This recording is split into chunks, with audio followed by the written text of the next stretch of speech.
जो चार्ज होता है विदाउट मास का जो भी बॉडी है उस पर एग्जिस्ट नहीं करता है।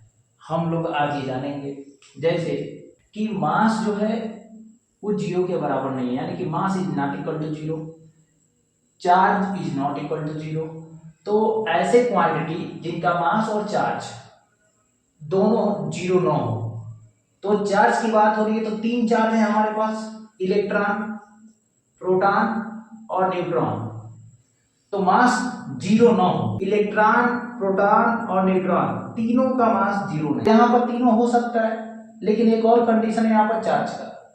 तो जो चार्ज है यहाँ पर, चार्ज भी जीरो नहीं होना चाहिए। तो यहाँ पर देखिए न्यूट्रॉन का जो चार्ज होता है वो जीरो होता है, यहाँ ध्यान दीजिएगा। यहाँ पर जो न्यूट्रॉन का चार्ज होता है वो जीरो होता है।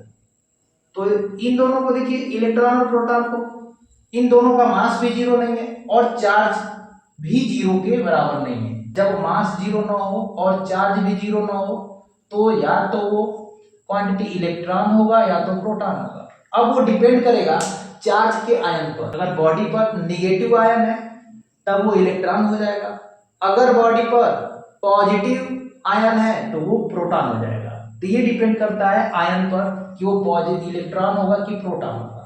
ठीक, उसके बाद से आते हैं यहाँ पर देखिए mass is not equal to zero. तो mass is not equal to zero, electron भी है, प्रोटॉन भी है, न्यूट्रॉन भी है।